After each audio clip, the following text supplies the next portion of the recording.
Jordan Mason, running back for the San Francisco 49ers. There's some buzz that he could become the number 2 running back on the depth chart. Is there any truth to that? There is growing momentum for Jordan Mason to be the number 2 back. I like Elijah Mitchell a lot, but the guy can't stay healthy. But he still is good. But I've thought that Jordan Mason has been the better looking back as an undrafted free agent in these preseason games. And even when he gets into regular season games, that Jordan Mason has a better run style and he's just as good of a receiver, that he should have been taken more seriously to be the backup, to be the handcuff for Christian McCaffrey. Now, Mitchell came out of the gates when San Francisco had Mostert injuries when Mitchell first came into the league. Then they had, I think Mostert got hurt, and then I forget who the number 2 was. It might have been Jeff Wilson at the time. Whoever the number 2 was got hurt. I think it was Trey Sermon. Like have to go back in history of fallen running backs. I think it was Mostert, then Sermon. Could be wrong about that, but whoever it was, week 1, they both got hurt. They throw Elijah Mitchell in, and he goes off in his debut game. And then he ends up having a really nice season, but he kept getting hurt and then coming back and getting hurt. But so everybody was like, okay, Elijah Mitchell this is our guy. Then they go get Christian McCaffrey because I think they knew we can't rely on Elijah Mitchell for long. He keeps getting hurt. So McCaffrey in, Mitchell ends up being the number 2. Mason would get some time in and out. Mason would get to run out games like in the fourth quarter when they were up by a ton, and he would just bully run his way to kind of grind out the rest of the game. So for the last couple of years, I've been kind of pulling for and thinking Jordan Mason is the better running back than Elijah Mitchell, and Elijah Mitchell is good. Why isn't Jordan Mason getting more of a run in the regular season? Last year, Elijah Mitchell got in different spots, got a lot of time as the relief back for McCaffrey. They don't relieve him very often, but when they did, it was Mitchell when he wasn't hurt, and Mason barely played. So I started thinking, Shanahan, there must be something that Mason isn't doing, or they're worried about his ball security or what have you, why he's not going to the more dominant runner to me, and just as good a receiver. But then out of nowhere, reports start coming out about Mason running as the first number 2 back when McCaffrey is out. Mason is the first one in. So when I heard that, I was like, they're going to pull the rug out from under me. Lucy's going to pull the football away when I go to kick it. I cannot fall in love with Jordan Mason again. Like, don't do it. I had just cut, as it made me think of a Dynasty league that I'm in with a friend, and it's a deep roster where like Jordan Mason was one of the last guys probably on our roster talent wise, like the first to be cut. So something come up, some rookie from this year didn't get drafted, and I'm like, yeah, let's pick him up and let's just dump Jordan Mason, because they drafted Garendo, they got Elijah Mitchell. They obviously don't want Jordan Mason to be the number 2 back, so we can move on from Jordan Mason. Let's get, I think it was for Luis Rees-Zammit. I wanted to take a shot on him, so I'm like, I'm just wasting my time with a roster spot with Jordan Mason. Then all of a sudden, word starts coming out about him being the number 2. And I was like, yeah, this is going to sucker me. But then, and I want to get this quote right, so I've got it printed out in front of me. When I saw Kyle Shanahan say this, when the reporters asked him about Mason running number 2, the first guy after McCaffrey in practices, he said, nothing against Elijah, but JP, which is Jordan Mason's nickname, but JP runs at a very high level.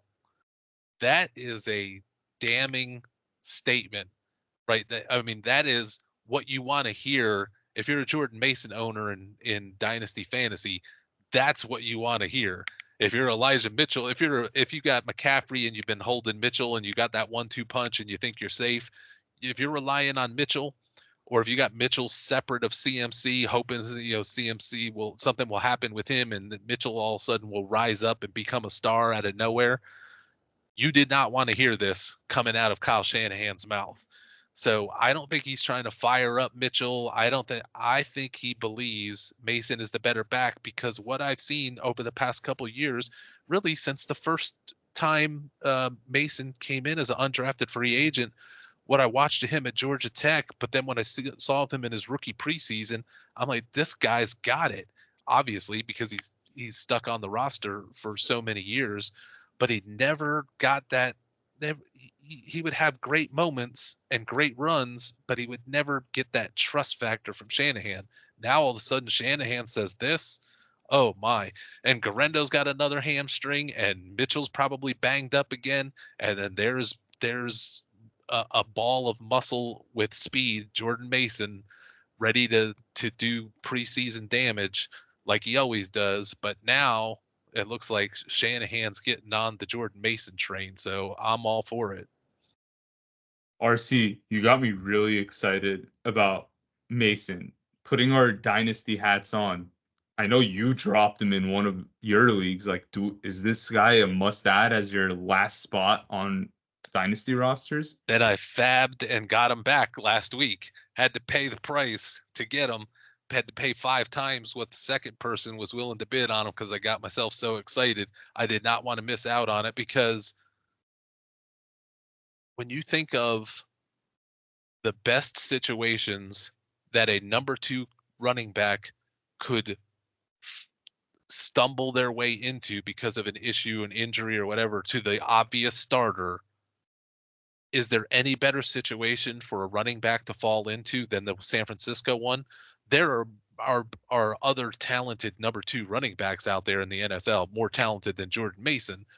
But I'm just saying, situationally, if you were going to want to run behind any offensive line in any coach's offense, is there anything better than San Francisco? And if there is, maybe it's the Detroit Lions, maybe the Rams are another, but it's top 3, it's top 2, it's arguably number 1. So that puts extra special sauce on Jordan Mason for Dynasty Fantasy, because you are one thing happening to CMC away from a talented running back getting elevated, and I'm sure he'll split touches with Elijah Mitchell and maybe Garendo, but Mason as the lead, he's been there for several years, so he's got the experience. You get Jordan Mason into the CMC spot, even sharing with the other guys, you got a for sure RB2.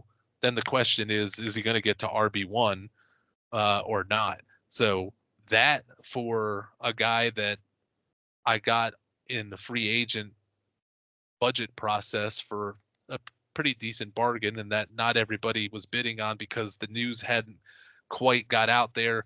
Plus, there's always something positive on Jordan Mason, then it gets taken away from us because we can't have nice things.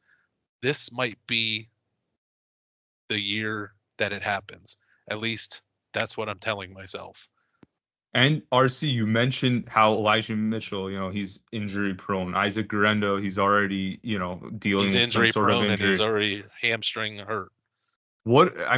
I know CMC's been relatively healthy, and I don't want to jinx it. Niners fans are probably like thinking, Andrew, don't even go there. But I'm gonna go there because the guy does have a checkered injury history himself. The Niners have made deep playoff runs for the past 3 years with him. So there's a chance that this guy can't make it through the full season, or at least Kyle's going to want to monitor his reps and not, use him as a workhorse, which opens the door up for someone like Mason. You would think that. They always say that. And then there's McCaffrey taking carries in the fourth quarter when they're up by 28 points. They're never going to, no coach ever. I've seen Tom Brady playing in the fourth quarter of 40-point and 50-point leads. NFL coaches are insane.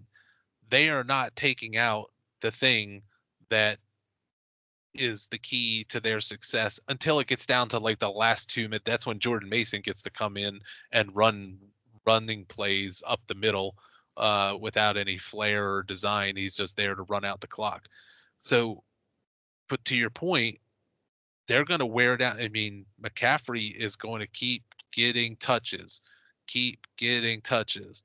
and it's only one hit, one twist, one anything away. Don't wish it on them. Don't wish it on any of the players, but this is what happens to running backs. And it was only a couple years ago that everybody thought McCaffrey is too injury prone to be drafted highly in fantasy, and he's a big disappointment because he's always hurt.